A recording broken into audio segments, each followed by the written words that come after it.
اینجا افسانه کده است. اگر هنوز اگه نفهمد یک کاج از اینجا دیگه دیگر فایده نداره جورا. با بیچاره خیلی کده ده، بیچاره زیخ شده، خیلی گرم نیست جورا. لعنت کردستم. لیکن آیا از زبان شهرستانی اومده است یا از زبان صاحب یک فرقه؟ این عباره ها را خوانده استم. دروغ پیشکش که سری چقدر عادت داری پیر پراومش بولوش. باز اومده به ابن حجر رحمت الله علیه و به امام ذهبی رحمت الله علیه باز تهمت بسید در عیناً در همین مسئله. حقا کردستم. روایتی پتینکه و پتینکه. ابن حجر باز اومده از این شرم داد. و تو کتاب نمیدونی کتاب حدیث است. درباره راویای حدیث است. همان عمر لگد به فاطمه زد که محسن او سیقط شد. باز یک تهمت نوبتی دیگر. یکی دیگر از قربانی های این دروغگو امام بزرگ مؤرخ بزرگ اسلام امام ذهبی رحمت الله تعالی علیه. لیکن من نمیدونم. یعنی این گپی ذهبی نیست. روید کشتری ملاتونه بیاد 1400 سال مقیدمتونه. بسم الله و صلات و سلام علی رسول الله. عزیزان بیننده، در حلقه گذشته درباره جهل مرکب داشتن همین انسان گپ زدیم. اثبات کردم که نه نام کتاب میدوند، نه نام مؤلف کتاب میدوند، نه موضوع کتاب میدوند، از اون چیز خالی هست. اینجا دیگر درباره تهمت و دیده دانستن که چشمی بیننده های دیده ایستاده دروغ گفتن مرده که گپ زد. اومد و درباره شهرستانی نقل کرد. میشنیم که چی میگه درباره شهرستانی. بیاین سخنش گوش کنیم که چه خیلی به شهرستانی دروغ میبندد. گروه از عالمان اهل سنتی که تاریخ نویس بودن، از تاریخ نگاران مشهور تاریخ هستند، باز همین گونه اعترافات را دارند و صریحاً و آشکارا گفتند که عمر خانه علی و فاطمه زهرا را آتش زد. از جمله محمد ابن عبدالکریم ابن احمد شافعی اهل سنت معروف به شهرستانی، صاحب کتاب مشهور الملل و النحل. دیده؟ اکنون شروع میکنم با کتاب شهرستانی الملل و النحل. ببینید در حقیقت این چیز در الملل و النحل آمده است، لیکن آیا از زبان شهرستانی آمده است یا از زبان صاحب یک فرقه؟ این دروغگو میاد قرشی میزند بالاشان، جایی که لازم نیست قیچی میزند. اینجا شهرستانی آمده درباره فرقه نظامیه که از معتزله حساب میشه، که از شاخه های فرقه معتزله هست. گپ میزند و میگه که همین ابراهیم ابن یسار ابن هانی النظام از فرقه معتزله به بعض ویژگی ها فرق میکرد، بعض خصوصیت ها داشت همین فرقه در داخل فرقه حساب که اینجا یک چند نمو چیزا گفت بین الاولا هست اینجا آوردیم. دیگر 11 فرقیتی همین نظامیه از دیگر معتزله ها در این است که میله الی الرفض و وقیعته فی کبار الصحابه، مایل داشتنش، مایل بودنش به مذهب رفض، مذهب همین دروغگوی ما، و واقع شدنش، طعنه زدنش و لمس کردنش به اصحاب کبار اصحاب پیامبر صلی الله علیه و سلم. خب اینجا آمدم دیدی سرید میگه که و زاد فی الفریه، ببین این جمله با سبز ما اشاره کردیم، و زاد فی الفریه یعنی که نظام اینقدر نامعقوله گپ زد درباره ابوبکر و عمر و اونها گپ‌های بی‌ضبط زد، چون که مایل به مذهب رافضه داشت. علاوه بر این فریه و افترای و دروغ دیگر را علاوه کرد و آن این است که این سخنی که است شهرستانی است. اكو دوامش کی است؟ فکر و عقیده همین معتزلی رو بیان دارد. همین نظام رو میگه که عمر فاطمه رو با شکمش زد، که روزی بیعت ابوبکر رو، تا اینکه فاطمه سقط جنین کرد و داد زده میگفت که خانه رو سوزونید، هر کی در خانه باشه خانه رو با آنها سوزونید. خب که در حالی که در خانه میگه بغیر علی و فاطمه حسن و حسین شکل. یعنی شهرستان اومده گفته است که این فریه هست، این دروغ است، تهمت است، این نامعقول، این بی‌آداب، این بی‌رو، این پررو، این دروغچی به چشم بیننده هایش در یوتیوب نگاه کنه، این سخن به شهرستانی نسبت میده. و شهرستان اینا آورده گفته است که این از نامعقوله های همین نظام است. تو دروغگو باشی با مردم دیده دونسته دروغ پیشکش کردی سری چه خیلی هر عادت داری پیر پراومش بالاش. باز اومده به ابن حجر رحمت الله علیه و با امام ذهبی رحمت الله علیه باز تهمت بسید در عیناً در همین مسئله. خب در ابن حجر یک تهمت دیگری که بستی درباره فضیلت فاطمه که فاطمه اولینش رو به جنت می‌رسونده باشد، در کتاب لیزان لسان المیزان ابن حجر اسقلانی جلد دوم صفحه 111 آمده است. پیغمبر خدا فرمودند اولین کسی که داخل بهشت می شود فاطمه است. تمام. روایت از بدل ابن محبر است که روای حدیث میگن که علمای جرح و تعدیل میگن که همین حدیثی که همین انسان روایت میکند، یعنی که عبدالسلام ابن عجلان روایت میکند، همهش درست است بجز اون سندی که در آن که باشد بدل ابن محبر باشد. و همین حدیثی که تو گفتی که اول شخص یدخل جنت فاطمه از بدل ابن محبر بود. چرا اینجوری نمیگی؟ این ابن حجر آمد تا بیان کند که همون روایت های عبدالسلام ابن عجلان ما همیشه قبول داریم بجز اون روایت هایی که از شخص به نام بدل ابن محبر روایت کرده است. تو باشی اینه همچون دلیل و همچون اثبات برای فکر خدا داده شده. جاهل، نادان، جهل مرکب، از خدا ترس و بینندهات احترام کن کمتر. بعد اومد جهل مرکب دیگرش باز اثبات کرده، گفت که ابن حجر با ذکر سند آورده است و ابن حجر اسقلانی با ذکر سند میگویند.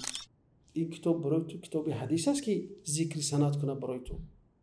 این کتاب رجال است، درباره شخصی که روایتشو قبول است، شخصی که روایتشو قبول نیست صحبت میکند. اینجا یگان سند نمیاد، یگان چیز دیگر هم نمیاد. تو از جهل خودت میگی که ابن حجر با سند از ذکر است. خیلی چیز شنیدی شده. و ابن حجر اسقلانی با ذکر سند میگویند. ابن حجر با سند از ذکر است. شرم دار. و تو کتاب نمیدونی که کتاب درباره حدیث است، درباره راویای حدیث است، درباره علم رجال است، درباره ترجمه حال است، درباره ضعفا است، درباره ثقات است. نمیدونی تو این فکر که همین کتاب حدیثی باشه. حرمت کن آدمایی که تو رو میبینه اخلا حرمت کن. اونایی که تگه درآمده اللهم صل علی من نویسن که اونا رو حرمت کن اخلا. با عقل اونا نخوان. ببینید دوستان دیدی است اینجا. و ابن حجر اسقلانی با ذکر سند میگویند این عمر رفس فاطمه حتی اسقطت بمحسن. همان عمر لگد به فاطمه زد که محسن او سقط شد. ابن حجر ترجمه احمد ابن محمد ابن ابی داریم نام شخصی رو که محدث بود از کوفه بود نقل کرد که الرافضی الکذاب. رافضی یعنی شیعی دروغگو. ابن حجر علیه مهر گذاشت بر این آدم. سال 352 وفات کرد این آدم. میگه بن حاکم صاحب مستدرک میگه که رافضی غیر ثقه. این رافضی باوری بخش نیست، دروغگو هست. یعنی به این چیزی که ما اشاره کردیم دقت دوستان اینجا دیده شد در اکران. میگه که محمد ابن احمد ابن حماد کوفی در تاریخ موت همه آدم، مرگ همه آدم، یعنی که ابن ابی داریم گفته است که کان مستقیم الامر، یعنی که آدم خوبی بود، در راهش راست بود. یعنی که بعد میگه در آخر ایامش نزد او می آمدند و همه قصه های دروغ و مطالب، یعنی که طعنه و لمس به اصحاب و به تابعین رو در نزدش نقل میکردند. از جمله چیزایی که نقل کردن همین گویا که عمر فاطمه رو زده باشه تا اینکه جنینش افته باشه. این گپی ابن حجر نیست.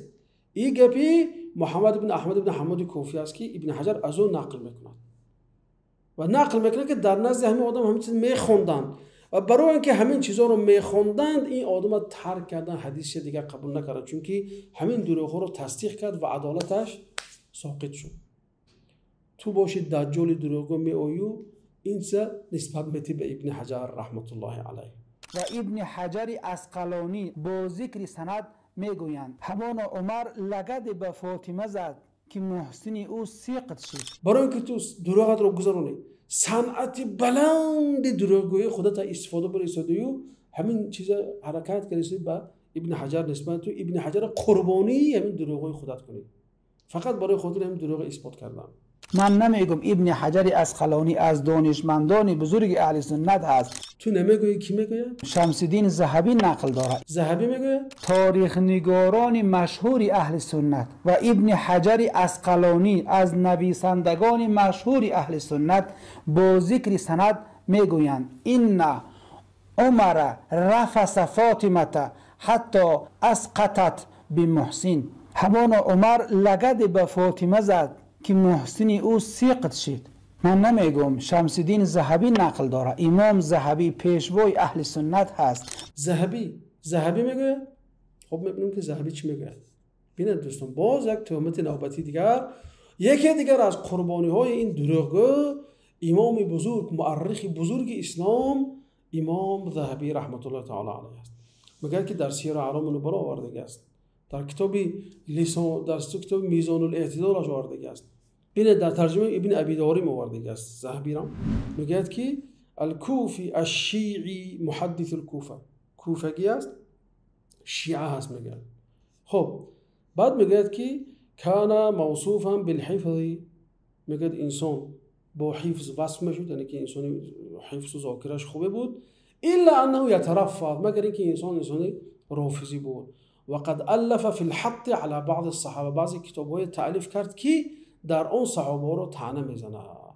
خب و مع ذلك ليس بثقة في النقل، با وجود این آدمی باوری بخش در نقل حدیث نبود. میگه باز هم روایت حاکم اینم آورده میگه که هو رافضی غیر ثقة. باز همون انسان محمد بن حماد حافظ گفتیم که کوفی، همون این نقلش آورده گفت که نزد همین مردک وقتی پیر شد آمده همین چیزا رو میخوندن. یعنی این گپی ذهبی نیست.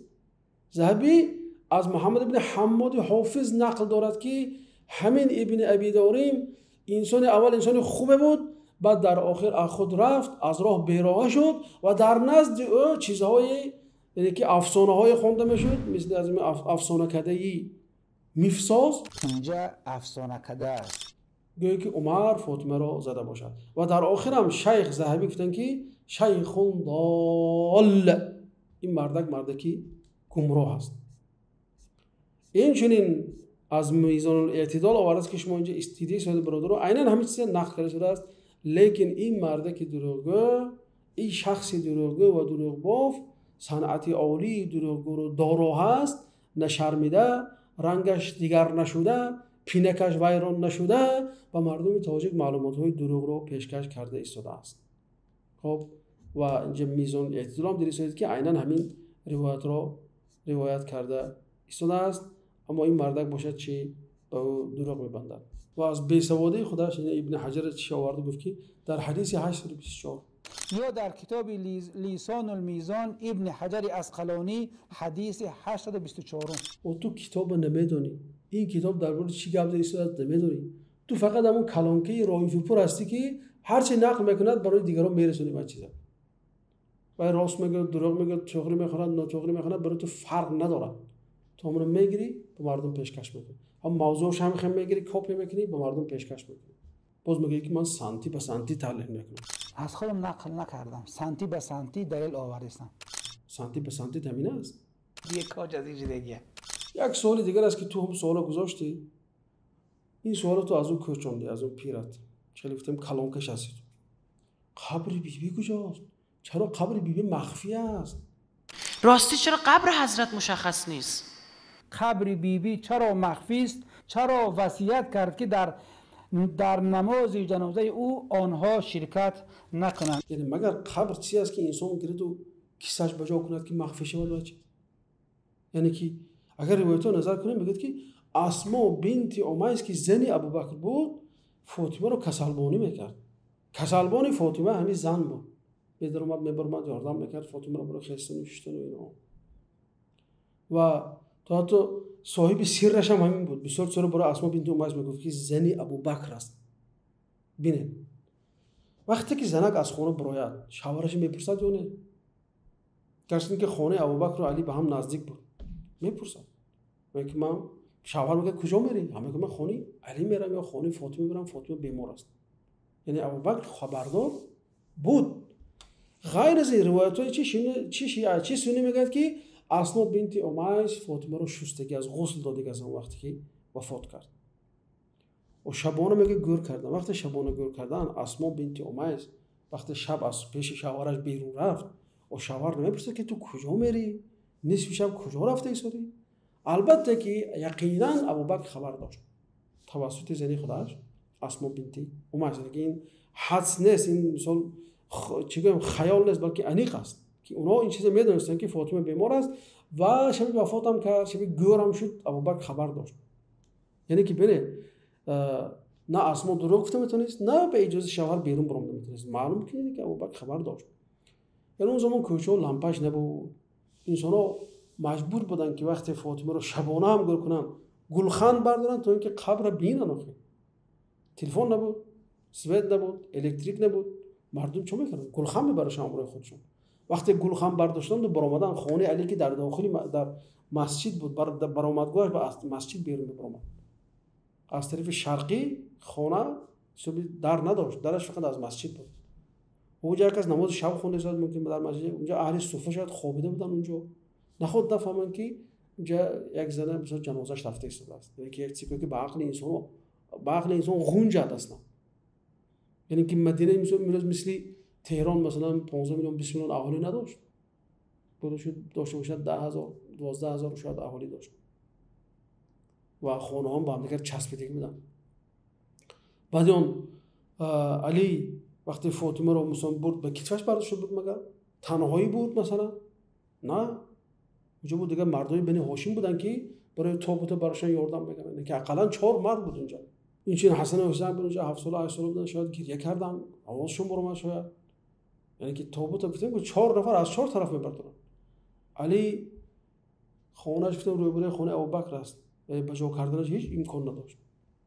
یعنی که انسان باید که وقتی کتاب میخونه، روایت میخونه، باید مغزش هم کار فرماید کمتر. مغز معطل نکنه. اون وقت مغز باید انسان اون کارتینگی که درباره علی ساخته‌ای، درباره ابوبکر ساخته‌ای، درباره فاطمه و عمر ساخته‌ای و کارتینگ رو دور کن، از کتاب به مغز خودت خون. یعنی که این چیزایی که ما گفتیم افسانه نیست. بعد امام صادق آمد و پرسید که چرا فاطمه رو شبانه گل کردن. امام صادق گفت که فاطمه مادر رو وصیت کرده بود که چه در کتاب نوشته، وصیت کرد که مرا شبانه گل کنید و مردها در جنازه من حاضر نشن. مردها به شکل عام گفتم، من نمیخوام که مرد بیگانه در جنازه من حاضر شود. لیکن شما دروغ‌ها خیلی گفتم که شما در دروغ صنعتی بسیار بالا دارید. همین کتابم نمونده، ببینید در کتاب‌های متقدمای خودتون هم حرمت نداره، صاحب کتاب احترام نداره. آورده در قوس چه دیدن، من دو خط کشیدم زیرش، الرجلان نوشته که ابوبکر و عمر است که به فکر اونها کتابم تهمت میکنن، در ترجمه هم اضافه میکنن. اما تو قبر فاطمه پرسید، قبر فاطمه پرسیدن برای تو چه فایده داره مثلا برای آخرت؟ من نمیدونم. اگر پیش خدا رفتی و بگی که من قبر فاطمه رو نمیدونم، مگر تو رو برای عذاب دوزخ میاندازه که قبر فاطمه رو ندونستی؟ قبر فاطمه امام ابن حجر هم گفتن، ذهبی هم گفتن، سمودی هم گفته است، ابن ابی مولا که غلام علی بود و همون شب اشتراک کرده بود در دفن فاطمه، گفت که در از راه گفت 7 ذراع، یعنی که 39 متر از راه دورتر قبر فاطمه است. باز چی میخوای؟ به این نواری که ما گذاشتیم درباره قبر فاطمه به تماشا میکنیم.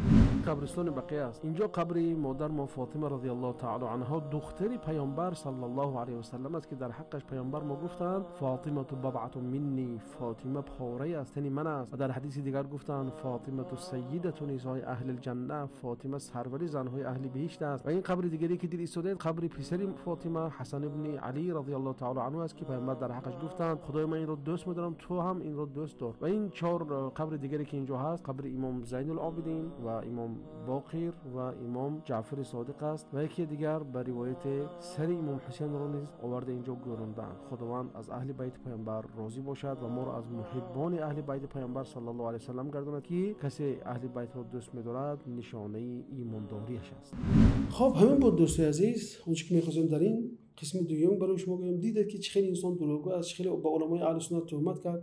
اونچه که در کتابشون آوردن نقد کردن، تنقید کردن، این صنعتکار دروغگو گرفته و به صنعت عالی خودش برای بیننده ها همچون سخن شهرستانی، ذهبی و ابن حجر برای ما پیشکش کرد. یعنی بیننده عزیز، دروغ این انسان کشف کردن خیلی آسان است. شما گوش کنید، کدام کتاب سنیه که نام گرفت همون کتاب رو به سیف شوی دروغش معلوم میشه، یا به قیچکری است، یا وای گپ دیگر انسان است تو این به صاحب کتاب نسبت میده. خیلی که من کتابی ابن حجر، کتابی ذهبیه و کتاب شهرستانیه با اونها نسبت داد، یعنی که همون سخنه اون که سخن اونها نبود. اونها اینا همچون یک تنقید آوردن، همچون یک شرمنده کردن همون مردی که همین خیلی عقیده ها رو داشت برای همون آوردن.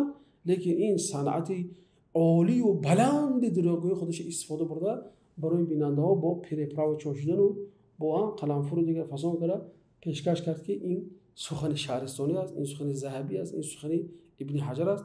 تو اینکه مردم را حکم زنم. یعنی که این یگون قطره احترام به همون شنونده‌اش نداره. اونایی که میشنند و زیر ویش اللهم صل علی من نویسند و عجعج می نویسند زیر ویش، یگون چه حرمت نمیکنند، همه اونا رو احمق کرده شده هستند. تا حلقه آینده شما رو با پناه الله تعالی میسپاریم و السلام علیکم و رحمت الله و برکاته.